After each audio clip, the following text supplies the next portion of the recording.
Nous discutons aujourd'hui d'une question très très essentielle. Nous parlons de ce que nous consommons dans nos assiettes.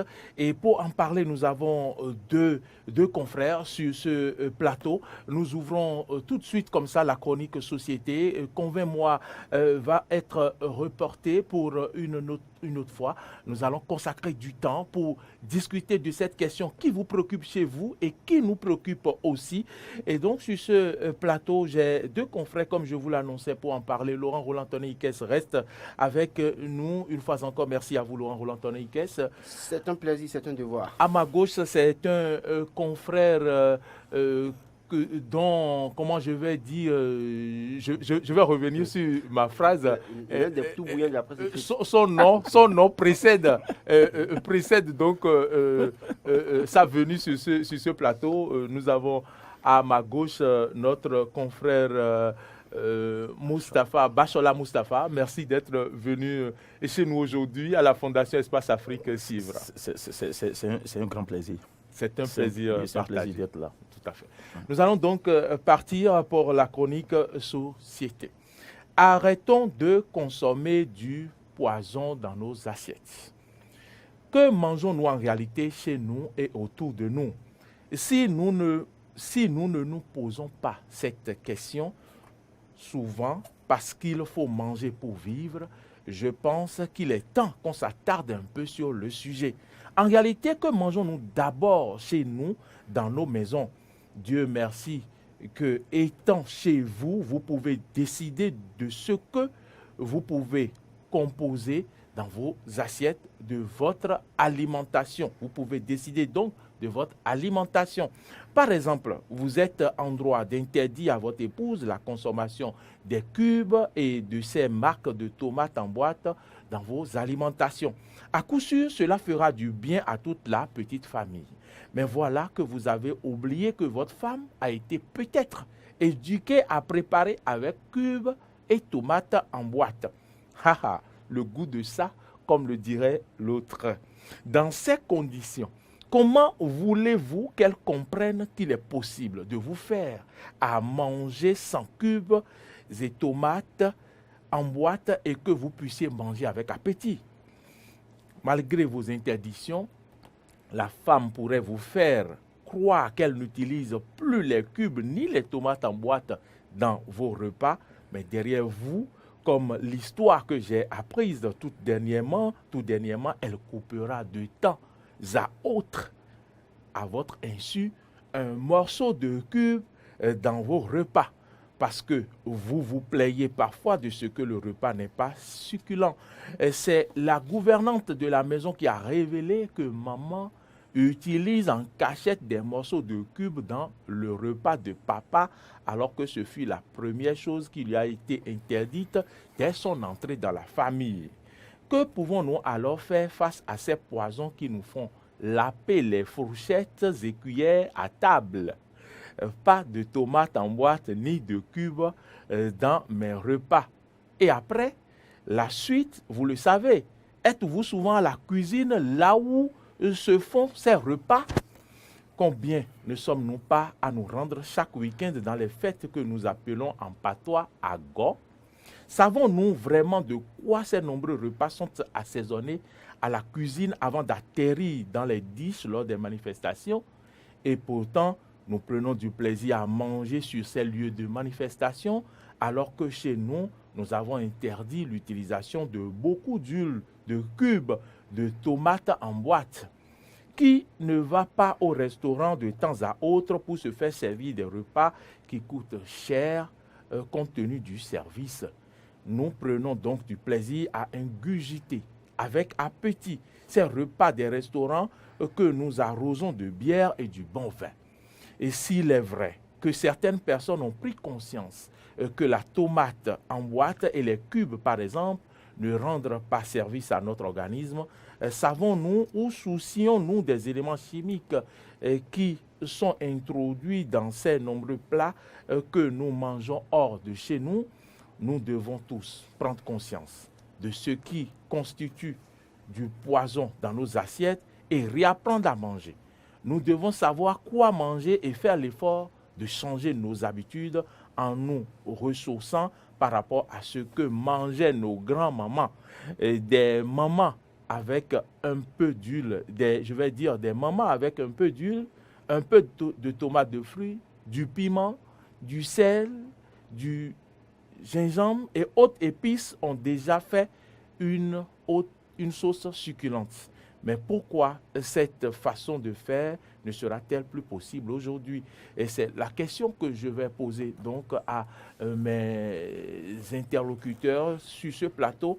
Œuvrons pour une alimentation saine, pour un corps sain et toujours en bonne santé, et tournons dos au poison dans nos assiettes à bon entendeur. Salut. À partir de ce moment, la ligne vous est ouverte. Vous pouvez nous appeler au 96 76 68 68. Mais avant, nous démarrons le débat dans ce studio. Moustapha, Bachola Moustapha, à tout seigneur, tout honneur, dites-nous ce que vous pensez de notre chronique. Non, mais moi, votre chronique a évoqué beaucoup de sujets concernant l'alimentation. Moi, j'ai coutume de dire que chez moi à la maison, et je crois que madame aussi est aussi dans la même logique, si je finis de prendre du poison en ville, il faut tout au même que quand je viens à la maison, je puisse manger sain. Vous reconnaissez que vous prenez du poison? Oui, mais en ville. Mais qu'est-ce que vous voulez? Même dans nos grands restaurants, on dit il y a trop de poison que nous prenons. D'abord, tout ce qui est huile, c'est de poison. Tomates en boîte, cubes, tout ça, là, c'est des trucs que nous consommons et qui ont un effet négatif sur notre organisme. Et ceci me rappelle, et quand j'étais encore en troisième, cela fait il y a plus de 30 ans déjà, et quand mon professeur de biologie à l'époque, aujourd'hui on parle d'SVT, mais à l'époque nous parlions de biologie. Et quand il voulait introduire son cours sur les aliments, il y a une phrase qu'il avait utilisée qui continue de me faire fuir jusqu'à aujourd'hui. Il dit, c'est un nutritionniste chinois, et qu'il a cité, il dit, homme, fasse que ce que tu manges soit en même temps ton médicament. En fait, pour nous soigner, nous nous soignons à travers ce que nous mangeons. Ce ne sont pas quand vous êtes tombé malade, vous avez un malaise, que vous allez à la pharmacie, vous allez acheter des produits qui a encore de la toxine que vous soignez. À travers déjà ce que nous mangeons, nous consommons, c'est déjà un processus. C'est un processus pour être en bonne santé. Pour être en bonne santé. Mais malheureusement aujourd'hui, en fait, je ne sais pas, est-ce qu'on va dire que c'est parce que nous sommes à l'ère des nouvelles technologies et que les aliments aujourd'hui sont aussi... nous avons aussi des aliments de nouvelle génération, je ne comprends pas. Sinon, je vous en prie, je vous assure, quand vous sortez de chez vous, soyez-en sûr, quand vous avez faim, même bouillir, même 5 que vous allez prendre, c'est du poison. Demandez-moi pourquoi vous le demandez. Oui, mais il faut voir le genre de ce qu'on vous sert.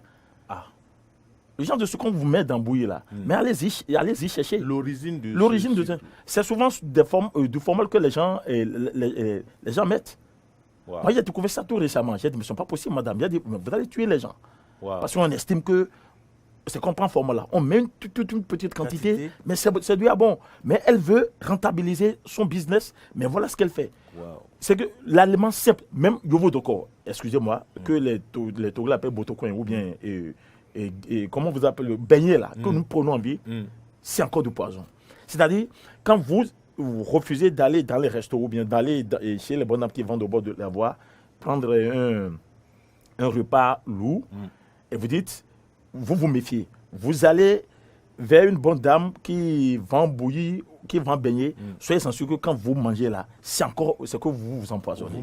Vous me faites penser aussi au pain, où on parle de tomates. Oui, mais c'est ça. Aujourd'hui, les gens, toutes les manières sont bonnes pour nos commerçants de maximiser leur profit.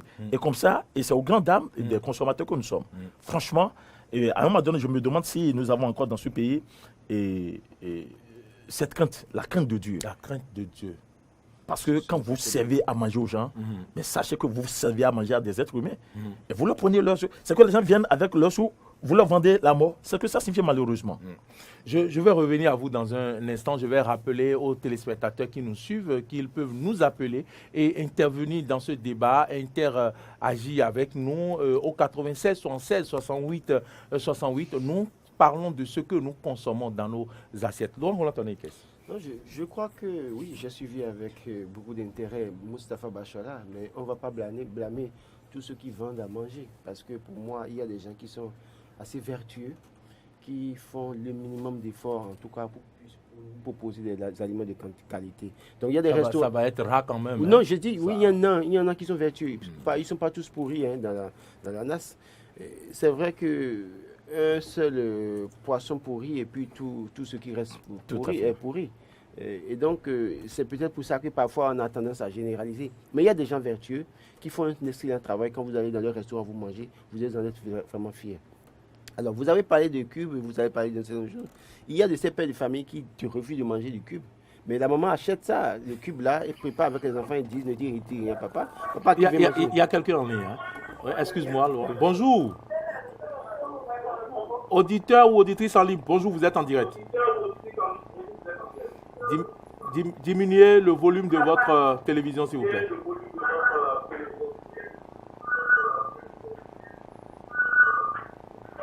Allô, bonjour. Bon, l'auditeur ne sait pas certainement qu'il est en ligne. Akilas, on va continuer le débat. Donc, pour dire, il y a de ces parents qui perdent, des familles qui disent je ne vais pas prendre du cube, mais qui malheureusement subissent cet état de choses de la part de leur épouse en complicité avec les enfants. Nous avons tellement de choses d'épices chez nous qu'on peut utiliser dans les repas.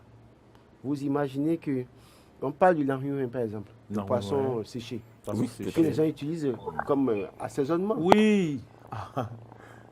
On était en ligne. Allô?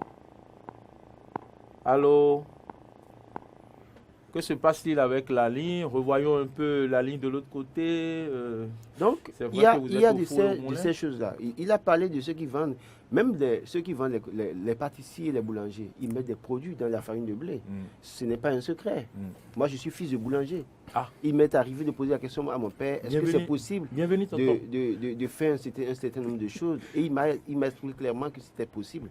Et je ne dis pas n'importe quoi. Les boulangers, ceux qui sont vertueux me disent, viendront ici confirmer. Ceux qui ne sont pas vertueux ne seront pas d'accord, me diront que allô, bonjour. Oui, bonjour. Bonjour. Vous êtes en direct avec nous sur ce plateau. Merci de vous présenter. Oui, je suis fidèle à Perpo ici. On ne vous entend pas bien. Je suis de la commune d'Apromisérété. Vous nous appelez de la commune d'Apromisérété. Votre prénom, on n'a pas entendu. Fidèle. Fidèle à Perpo ici. Monsieur Fidèle, merci de venir interagir avec nous. Dites-nous, vous avez la parole.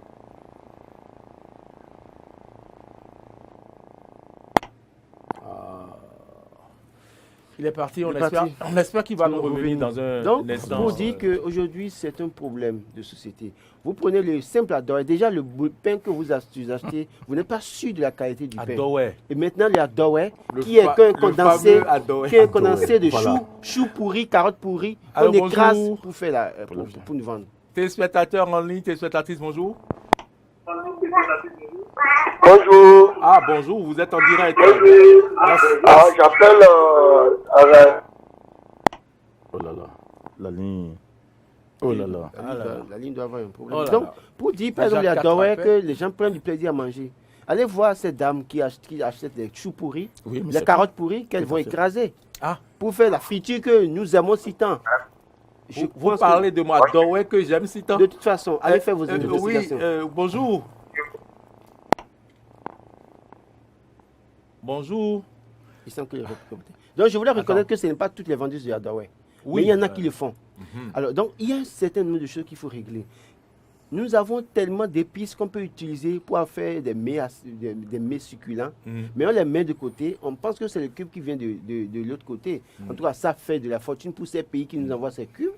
Je ne vous arrête pas, mais je vais vous raconter l'anecdote là. J'étais allé manger du atassi quelque part et la dame faisait notre friture là qu'on appelle djala. Oui. Et les enfants étaient assis à côté avec le paquet de cubes. Et eux, là, leur rôle, c'est de déballer les cubes. La dame du cube. C'est ça. Et puis, malheureusement, c'est ce que nous consommons à côté. Et tout ça, tout ça fait quoi? Aujourd'hui, beaucoup de personnes qui ont le cancer. Ouais, malheureusement, beaucoup de personnes ont le cancer à cause de ces trucs-là que nous consommons. Et c'est ça aussi la politique nationale. Parce que si nous ne travaillons pas à avoir une certaine identité culinaire, nous avons une identité. On parle de farine de blé, tout le monde commence par se plaindre pour dire, on crée la famine en Afrique. Alors qu'on a dit que des gens produisent du pain avec la farine de manioc. Que faisons-nous pour limiter l'importation alors de la farine de blé? Que faisons-nous pour limiter l'importation des tomates en boîte? Comment c'est produit chaque année des tonnes de tomates? Alada produit des tonnes de tomates. Ouagadougou produit des tonnes de tomates. On ne transforme pas ça. Les dames sont parfois obligées de jeter ça. La bassine, on vend jusqu'à 600, 400, 300. La bassine qu'on peut vendre à 8000 à une époque, on vend ça dans la période où il y a la saison, on vend ça à 300, 400. Personne ne veut en acheter et on jette ça. Que faisons-nous pour conserver cette tomate-là, avoir une industrie au plan local et commencer à faire de la tomate en boîte à partir de ce que nous produisons? Tomate en boîte naturelle. De sorte à limiter l'importation de tomates en boîte qui nous vient d'ailleurs. Parce que tomates en boîte dont on nous parle, c'est des choux pourris également, sur lesquels on met des colorants avec des produits chimiques et on met dans les trucs là. Écoutez, goûtez ça. C'est doux. Aïe. Moi, je m'amusais à goûter ça. C'est tellement doux dans la bouche. J'apprends des choses. On connaît le goût de notre tomate. Mais vous goûtez ça, le truc est doux. Qu'est-ce qu'on a mis dans la tomate pour que ça devienne doux? Donc, il faut se poser des questions. Donc, c'est au plan local que nous devons commencer à travailler. Et ça part des gouvernants. Il ne faut pas continuer à dire le port nous rapporte de l'argent et accepter que tout soit importé. Il faut à un moment donné arrêter ça. Et dire maintenant, je suis désolé. L'ancien président Boni a installé une usine de transformation de tomates à Pomancé ou je sais quoi. C'est vrai qu'après, ça n'a pas fonctionné. Après, le gouvernement est arrivé, actuel est arrivé, a demandé à céder ça. Donc, c'est autant de choses. Travaillons. Oui, nous avons quelqu'un en ligne. Excusez-nous. Allô? Que se passe-t-il avec Je crois cette ligne-là aujourd'hui? Au niveau de la GDIZ, travaillons à avoir une industrie qui peut transformer la tomate locale. Travaillons à produire la tomate contre saison. Vous imaginez, aussi longtemps que le Bénin va acheter la tomate chez le Burkina Faso, les gens auront du plaisir à aller consommer la tomate importée qui leur raccourcit le chemin. Parce que la tomate que nous pouvons produire, avec autant de terres arables que nous avons dans notre pays, de temps fertiles que nous avons, avec l'une des plus grandes vallées de l'Afrique, et que nous sommes incapables de produire de la tomate et de la même à compte saison, et de transformer notre tomate au point où on en jette, et quand on est dans une saison sèche, on est obligé d'acheter la tomate chez les Burkinabés. Des gens qui n'ont pas un pays aussi arrosé comme le Bénin. Donc ça pose un problème. Tout à fait. Ça pose un problème. Bachola, j'ai soulevé quand même un problème dans ma chronique. Nos sœurs ne sont pas forcément... J'ai dit ne sont pas forcément... Bonjour monsieur, merci de vous présenter. Je m'appelle David Badamassi. Oui, monsieur Badamassi, vous êtes en direct, allez-y pour vos préoccupations. C'est que je suis en train de suivre en direct votre émission. Oui.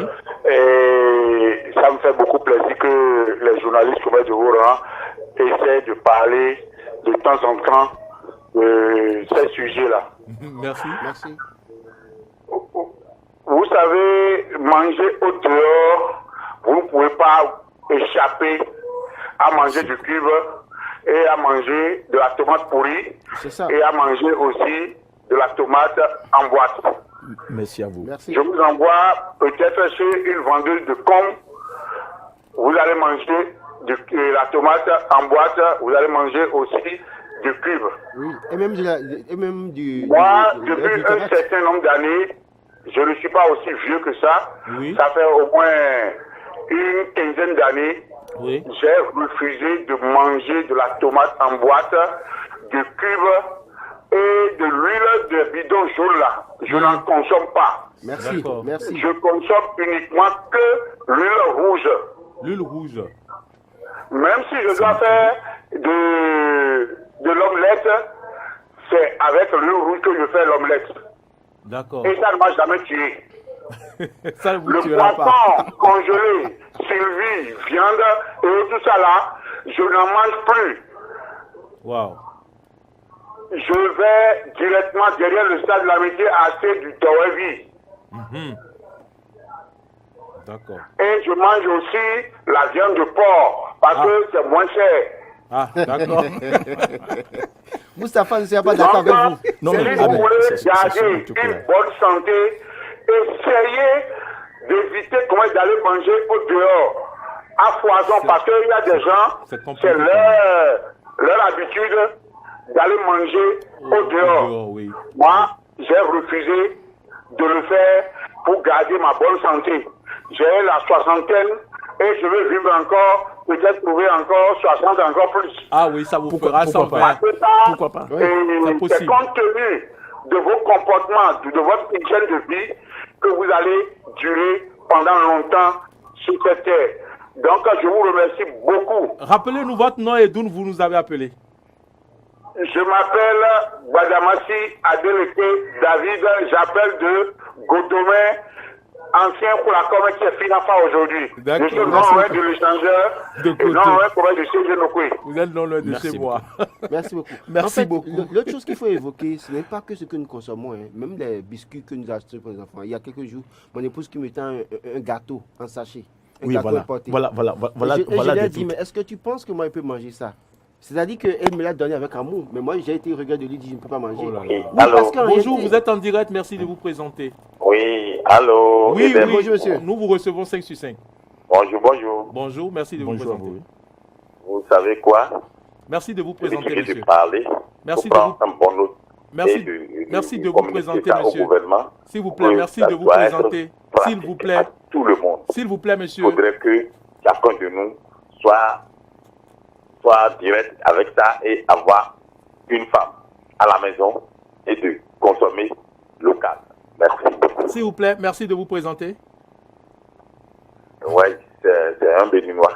Ah, mais présentez-vous, un Béninois. Il vient à l'extérieur. On est ensemble. Ah, vous êtes à l'extérieur. Vous appelez de quel pays? Il est parti. Un Béninois vivant.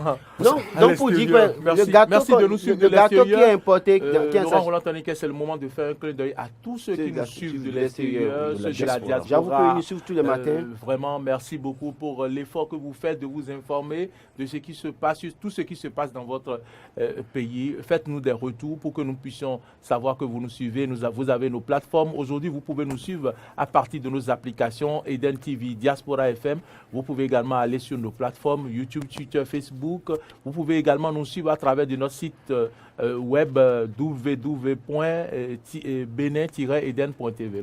Donc pour dire même c'est Bachola qui doit prendre la parole. Le gâteau par exemple, qui est importé en sachet. On a mis du conservateur sur une longue durée. Conservateur. Sur une longue durée. C'est toxique. Un conservateur. Tout à fait. C'est toxique. Et les comment vous appelez les sardines? Mais il y a des conservateurs dedans, c'est des choses qu'il faut éviter. C'est pourquoi la production locale en termes d'élevage de poissons, pisciculture aussi, on doit encourager ces initiatives-là. Parce que le monsieur qui a parlé de produits congelés, on dit, il y a quelque chose qu'on a l'habitude de manger du diadoc. Oui. On parle de dinde. Vous avez vu les dindes chez nous, non? Ce qu'on nous vend là, est-ce que vous avez tué déjà une fois? Et vous regardez ce qu'on nous vend là. Et vous voulez la savoir là, comment est-ce qu'on a élevé ça? Comment vous faites la veille là? Faites ça. C'est comme ça, on mange, on prend du plaisir. On dit à Doc Mbini. Et parfois vous mangez à un moment donné, vous vous sentez comme l'os là. Qui pratiquement ne va pas, c'est comme du sachet. Ça, tout, on va boucher. Cela est découragé. Non, c'est dangereux. Est-ce que ça veut dire vous n'allez plus manger alors? Non. De toute façon, moi, je n'en consomme pas. Vous savez, la tête que vous faites me fait croire que vous n'allez plus manger. Vous savez, le problème est si profond. Apparemment, nous semblons banaliser la situation, mais le problème est profond. Vous savez combien de Béninois meurent chaque jour à cause de ces trucs-là. De ces nourritures qui... Quelqu'un est en ligne. Allô? Oui, vous êtes en direct. Présentez-vous. Oui, bonjour. Bonjour. Bon, je réponds au nom de Dovi Henri depuis Bopa. Monsieur Henri depuis Bopa, vous avez la parole. Oui, il y a quelque chose qui m'intéresse dans votre émission là. Oui, allez-y. Et on met tout sur nos politiciens. Est-ce que les gens, il n'y a pas des ingénieurs, des gens qui peuvent penser à créer des usines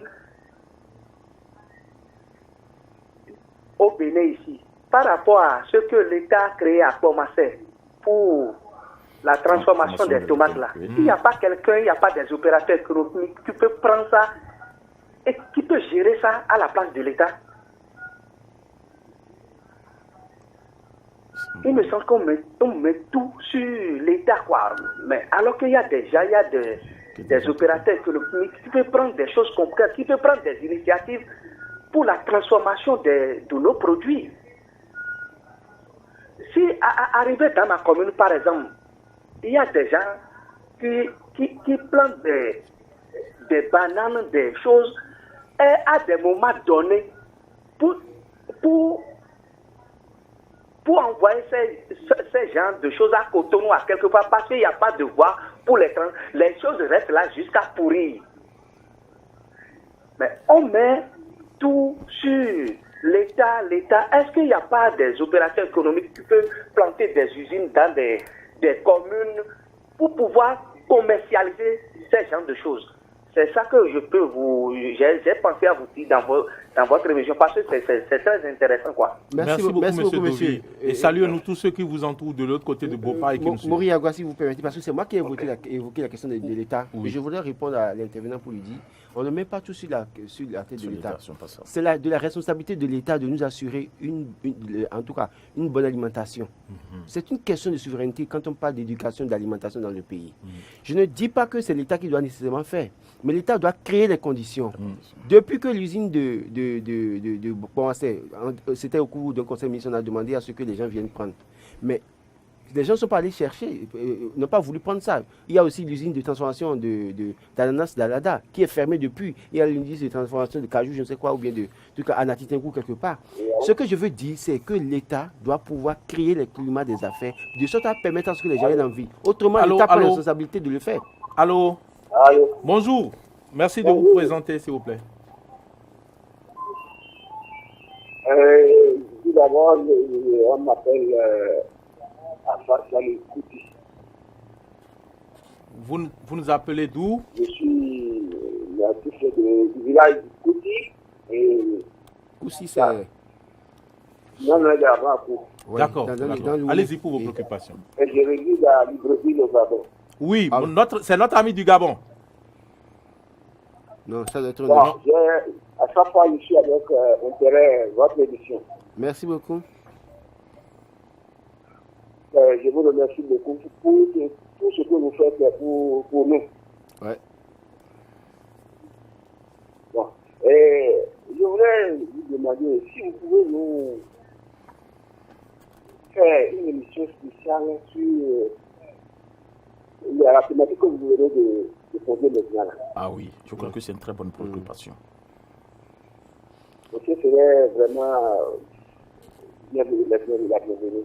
Pas de souci. Je crois que la rédaction c'est une émission spéciale sur c'est pourquoi tout à l'heure, je disais tout à l'heure, et ceci, le problème que nous évoquons ici, banalement ce matin. Il est encore là, non? Il est toujours là. Allô? Il est parti. C'est pourquoi je disais tout à l'heure, je suivais avec intérêt. Je veux mieux comprendre ce que son comment dire. Oui, en fait, il souhaite qu'on fasse une émission spéciale sur la thématique. Et je crois que pour une émission comme ça, il faut appeler un nutritionniste, il faut faire un plateau spécial. Un plateau spécial. Et c'est pourquoi quand il évoquait il en parlait, je dis, mais il me rejoint. Parce que tout à l'heure, je disais, ce que nous disons ici de façon banale, très banale, mais c'est un sujet très profond. Je veux dire, il y a beaucoup de Bénins qui en meurent presque tous les jours. C'est ce que nous appelons aujourd'hui, on appelle en anglais silent killer. C'est que tueur silencieux. C'est ce que vous mangez qui vous tue. C'est ça. On dit que c'est ce que vous savez manger qui vous tue. Laurent Tinkes évoquait un sujet et parlait de la politique nationale de l'État. Je suis d'accord avec lui. Mais qu'est-ce que nous-mêmes, nous, en tant que citoyens, nous faisons? Je vais vous donner un exemple. Je vais vous donner un exemple simple. Mais est-ce que vous, en tant que Béninois, nous sommes dans un pays comme le... Quelqu'un est en ligne. Oui, non, avant qu'il nous vienne. Il est là. Okay, allô? Okay. Allô? Vous êtes en direct. Oh là là. Bon, allez-y. Allez-y rapidement. On a je plus dis, beaucoup de vous, temps. Oui, on a oui. Je dis, mais vous, en tant que Béninois, nous sommes dans un pays comme le Bénin, Oui. un pays agricole. Oui. Est-ce que vous avez votre ferme, par exemple? Non. Moi, j'en ai, par exemple. D'accord. Moi, ça fait plus de 15 ans, moi, je n'achète plus maïs. On finit l'émission, on va dans votre ferme. Oui, mais il n'y a aucun problème. Je n'achète plus maïs, je n'achète plus les céréales. C'est quoi le problème? Le problème, c'est que chez nous, c'est la fainéantise. Et puis, aujourd'hui, à Cotonou, et ce qui fait encore mal, c'est que c'est ceux qui sont au village que nous envions par rapport à l'alimentation saine, naturelle, qui viennent encore envier ceux qui sont en ville. Je suis désolé. Oui, on mange les rôtis ici. Vous savez, oui, voilà. Les rôtis. Vous savez que vous avez évoqué tomates en boîte. Oui. On dit que tout ce qui est conserve là, n'est pas bon pour l'organisme. Nous en consommons chaque jour. Et quelque part, je rejoins Laurent qui dit la politique. Mais ceux qui doivent nous aider, excusez-moi, nos ministres et autres là, personnalités de l'État, mais ils se ruent le plus souvent vers les supermarchés. Allô? Ils se ruent souvent vers les supermarchés. Merci de le soulever. Vous êtes en direct? Allô, bonjour. Bonjour. Si vous nous entendez, vous êtes en direct. Allez-y. Bon, en fait, Maurice, je voudrais revenir sur un point essentiel. Oui. Quand vous évoquez la question... Je n'ai pas fini. Je dis, qu'est-ce que nous faisons nous-mêmes d'abord pour éviter ça? On ne fait rien, pratiquement rien. Même si on estime qu'au niveau de... qu'il n'y a pas encore une politique bien définie au niveau de l'État pour le faire, mais nous, en tant que citoyens, nous sommes conscients. Mais écoutez, on dit que le truc là tue, ça ne va pas, ce n'est pas bon pour ta santé. Est-ce que quelqu'un est obligé de t'obliger à ne pas le faire avant que... Nous-mêmes, on fait quoi? On ne fait rien. On ne fait rien fondamentalement pour nous épargner, c'est que pour nous préserver nous-mêmes. C'est que aujourd'hui, nous-mêmes, nous n'encourageons pas le consommation local. Ah, le consommation local. Une grande problématique. Le consommation local, il faut le faire. Et par ces temps qui courent aujourd'hui. Vous voyez, Dieu ne fait rien au hasard. Vous voyez la situation en Ukraine, Laurent Tuesca là, elle a évoqué maintenant. Oui. Au blé. Oui. Il y a quand même manioc qui peut faire pain. Mais qu'est-ce que nous faisons avec? Mais est-ce que les boulangers sont allés et ont demandé à l'État de leur donner ces technologies? Parce que c'est une technologie. Ils savent le faire, c'est parce qu'ils ne veulent pas. Ah, ils savent le faire. Le manioc, est-ce que ça a été cultivé suffisamment? Vous avez oublié le projet de manioc que le président Mathieu Kérékou a amené dans ce pays. Je l'ai évoqué dans le sujet plateau. Ça, c'est bien acheter les 4 Je l'ai évoqué, c'est aujourd'hui maintenant que l'État doit pouvoir répertorier ceux qui produisent du manioc. En tout cas, produisent du manioc, les répertorier, les accompagner. Il y en a plein. Est-ce que il y a des gens qu'on renvoie à la terre ont été contents à l'époque? Il y a des états de manioc que nous pouvons retrouver à travers le Bénin. C'est-à-dire qu'il faut les répertorier, leur donner une certaine subvention, bien les accompagner, et de sorte à ce que le manioc ne soit plus totalement transformé pour le gari qu'on ira vendre au Nigeria, et de sorte à ce qu'on ait une quantité. C'est-à-dire que le producteur qui fait 2 états de manioc, on peut dire, bon, tu prends 1 état et demi pour du gari, mais tu prends demi-état pour qu'on peut mettre de oui, allô, bonjour. Oui, allez-y, on vous reçoit, vous êtes le dernier. Diminuez le volume de votre télé s'il vous plaît. Il semble qu'il est reparti. Allô, il est là. Allô? Il est reparti apparemment. Donc, c'est de ça qu'il y a question. Et donc, pour l'intervenant qui pense qu'on met tout sur les dos de l'État, non. L'État fait un travail, accepte les importations parce que ça lui permet de gagner de l'argent. Mais quand il parle de consommation locale, il a bien dit, les gouvernants que nous avons, combien sont-ils à consommer le jus d'ananas du Bénin? Combien sont-ils à se retrouver dans ce supermarché, grand supermarché du côté de Cotonou, de l'aéroport? N'appelez surtout pas de nom, non, oui, sinon vous allez passer au service commercial. Pour acheter du jus d'ananas en carton pour leurs enfants. Les enfants font des jeux, des vacances, on les donne des jus à griffes qu'on appelle cali pour je ne sais quoi, je ne vais pas citer le nom. En carton qu'on donne aux enfants. Oui, je ne vais pas citer, je vais pas faire la publicité. Vous allez passer par contre, à l'ADA à côté, il y a une usine qui fait au moins 2 usines qui font du jus d'ananas. Il y a Madame Marcos Betty qui fait quelque chose de très, très impressionnant devant Immaculée Conception là. Il y a Daniel Adjo qui fait du jus d'ananas également. Je ne citerai pas les noms, mais qui sont vendus hors du Bénin bien évidemment, qui sont exportés chaque année. Donc, que faisons-nous pour encourager cela, accompagner cela et de sorte à promouvoir le consommation local? C'est-à-dire que l'exemple doit partir du rôle à des moments donnés. Bon, ce n'est pas qu'on les culpabilise. Écoutez, il y a des gens qui font des jus.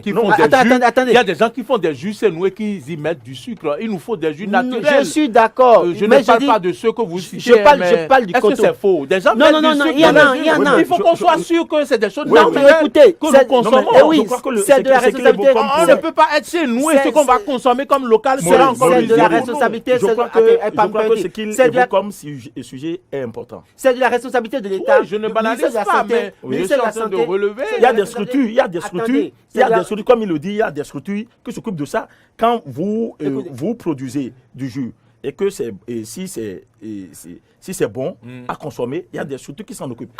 Avant que vous n'ayez la certification de la DANA, on vient faire un contrôle. Le ministère de la Santé est là pour faire son travail. Mais après, la DANA n'est pas là tout le temps pour savoir si vous avez rajouté du sucre ou pas. Le ministère de la Santé est là pour contrôler. Le suivi. Le ministère du Commerce est là pour faire le suivi. Il y a le suivi aussi. Il doit faire le contrôle, il doit faire les descentes régulières. Merci. C'est-à-dire qu'il y a des cadres qui sont dans des bureaux qui en réalité viennent du matin jusqu'au soir, qui ne font rien, à papoter, à bavader du matin jusqu'au soir. Il faut leur donner une nouvelle mission. Ne soyez pas sévère avec le cadre. Non, il y en a qui travaillent, mais il y en a qui sont là.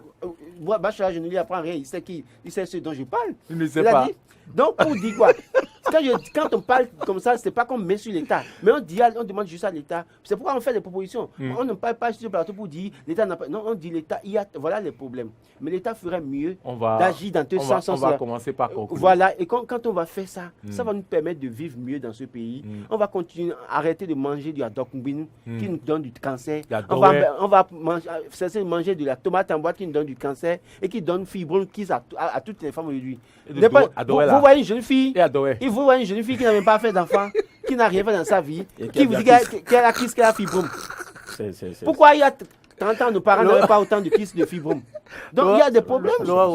Il faut conclure sur lui Adoé. Pour conclure, je voudrais dire, non, on n'est pas venu jeter la pierre au gouvernement, mais on est venu dire au gouvernement de revoir la politique nationale alimentaire autrement, en limitant, ne serait-ce que, en tout cas de façon importante, les importations, en contrôlant la production locale, en investissant dans la production locale, en comparant les producteurs, et de sorte à ce que le consommant local soit de mise.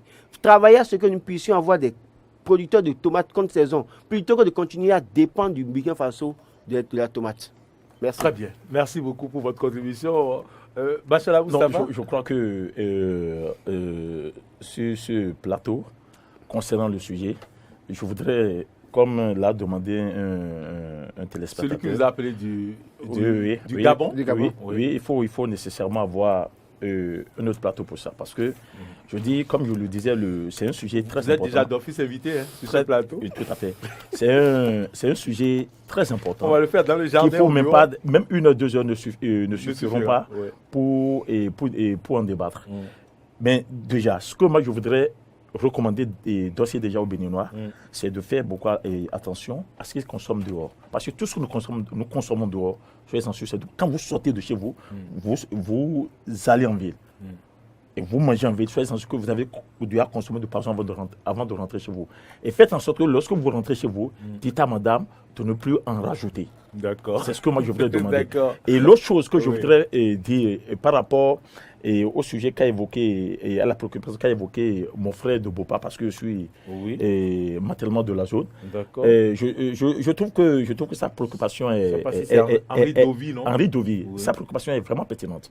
Effectivement, nous avons cette tendance à tout mettre sur l'État. Alors que nous-mêmes, nous pouvons prendre nos responsabilités. Comme je viens de vous le dire, on dit le tout n'est pas bon. Est-ce que c'est le gouvernement ou bien un ministre qui vient te dire ça ne nous pas faire avant que tu le fasses? Et maintenant, qu'est-ce que nous faisons pour encourager? Et là, c'est là que je rejoins ton caisse. Nous encourageons, qu'est-ce que nous faisons pour encourager le consommation local, la production locale à grande échelle pour permettre à tout le monde d'avoir. Et ça va créer de l'emploi. Je vous donne. Oui, ça va créer des emplois. C'est pourquoi moi j'apprécie l'initiative de GDIZ là. Vraiment, c'est une initiative louable et très appréciée. Vous savez, vous entrez en ville, vous entrez dans le premier public, les gens en parlent avec beaucoup de vraiment une très bonne initiative. C'est ce qu'il nous faut depuis. Je voudrais vraiment que l'actuel pouvoir de Cotonou.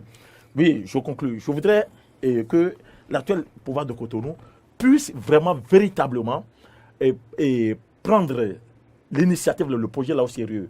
Et pourquoi pas... C'est leur projet. Oui, justement, moi je voudrais dire, parce que ça, si le projet est bien conçu, ce que nous déplorons, ce que vous déplorez surtout, je crois que c'est une solution. C'est un souhait, et je sais que le gouvernement le fera, de toute façon. C'est une solution à ça. On a espoir. Alors, pour finir, M. Moril et Agua, je voudrais vraiment que vous dédiez un plateau spécial pour cette thématique. Parce que c'est profond.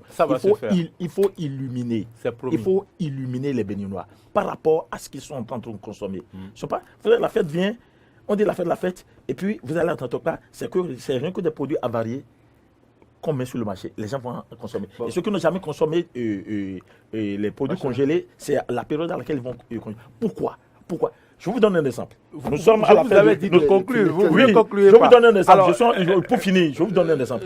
Nous sommes à la veille. 10 secondes. 10 secondes. Je compte. Nous sommes à la veille de la Tabaski. Maintenant, la plupart des bêtes que les musulmans vont acheter pour célébrer tout là, ça vient d'ailleurs. Pourquoi c'est comme ça? Alors que nous avons le potentiel d'élever des moutons chez nous ici et de ne pas importer. Moriagua, ce qui est terminé. On a fini l'émission. Le réalisateur on s'y bat sur la poêle dans sa fin pour prendre deux coques chacun. 2 coques, oui. Ça, là, il n'y a pas de problème. C'est devant témoins, devant les téléspectateurs. Mesdames, messieurs, ce fut un plaisir d'avoir partagé ce plateau avec vous. Le temps ne nous a même pas suffi, malgré ce sujet qui intéresse les téléspectateurs. On a reçu beaucoup d'appels. On remercie M. Henri Dovi, on remercie M. Adeleke Gbadamassi qui nous a appelé du côté de Godomé. On remercie tout le monde. Bachola, Moustapha, vous serez avec nous pour une première fois sur le forum des rédactions. Merci d'être venu. Laurent Roland-Tonekes, merci pour votre disponibilité de tous les instants. Je sais que ce week-end, je ne vais pas manger le poulet mort. Ne dites plus rien. Mesdames, messieurs, merci à vous de nous avoir suivis. C'est bien sûr à la réalisation Akilas Yarigo, à ses côtés un autre confrère que nous prendrons le temps de connaître. Je lui fais un clin d'œil pour l'instant et merci à toutes et à tous de nous avoir suivis. Retrouvez lundi Ahmed à Rekpa. Portez-vous bien d'ici à là et puis surtout pensez à ce que vous mettez dans vos assiettes pour vous porter mieux. À bientôt.